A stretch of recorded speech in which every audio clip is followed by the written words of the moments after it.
NSS നേതൃത്വത്തിനെ അനുനയിപ്പിക്കാൻ BJP മുതിർന്ന നേതാവ് PS Sreedharan Pillai പെരുന്നയിലെത്തി NSS general secretary G Sukumaran നായരുമായി കൂടിക്കാഴ്ച നടത്തി.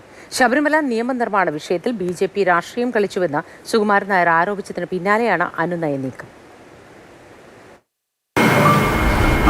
പരിപാവനമായ പമ്പാ നദി അതിനകത്തൂടെ തീട്ടക്കണ്ടിയല്ലേ ഒഴുകുന്നത്. അതിൻ്റെ കീഴെ മുങ്ങിയച്ചല്ലേ ഈ അയ്യപ്പന്മാരവിടെ പോകുന്നത്.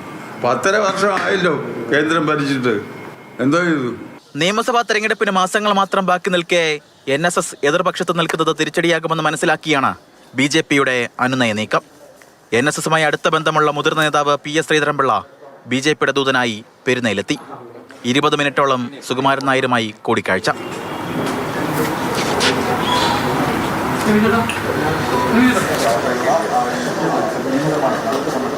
അതേസമയം സന്ദർശനത്തിൽ രാഷ്ട്രീയമില്ലെന്നും ശ്രീധരൻപിള്ള എഴുതിയ പുതിയ പുസ്തകങ്ങൾ നൽകാനാണ് എത്തിയതെന്നും സുകുമാരൻ നായർ.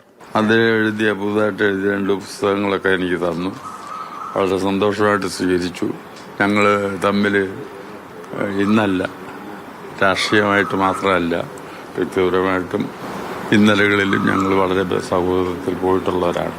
എന്നാൽ കൂടിക്കാഴ്ചയിൽ BJPക്കെതിരായ NSSന്റെ വിമർശനങ്ങൾ ചർച്ചയായെന്നും നിലവിലത് പുറത്തു പറയാനാകില്ലെന്നും ശ്രീധരൻപിള്ള. NSS എന്നും ബ്ലെസ്സിങ്സ്, ഞങ്ങൾ പലർക്കും ബ്ലെസ്സിങ്സ് എൽക്കാലം തന്നിട്ടുള്ളവരാണ്. അതുകൊണ്ട് നന്ദിപൂർവ്വം അതിനെ സ്മരിക്കുന്നയാളാണ്. പിന്നെ സംസാരിക്കുന്ന കൂട്ടത്തിൽ ചില കാര്യങ്ങൾ പറഞ്ഞിട്ടുണ്ടാവും. അത് ഞാനിവിടെ നിങ്ങളോട് പറയാൻ ആഗ്രഹിക്കുന്നില്ല. ശബരിമലയിൽ നിയമനിർമ്മാണം നടത്തുമെന്ന് പറഞ്ഞിട്ട് അതിൽ നിന്ന് BJP പിന്മാറി. പമ്പയുടെ ശുചീകരണത്തിനായി കേന്ദ്ര സർക്കാർ ഒന്നും ചെയ്തില്ല. ഇത്തരം വിമർശനങ്ങൾ NSS ആവർത്തിക്കുമ്പോഴാണ് BJPയുടെ അനുനയ നീക്കം.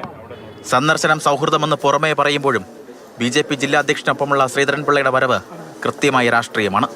ഷിനോദസ്റ്റി, മാതൃഭൂമി ന്യൂസ്, കോട്ടയം.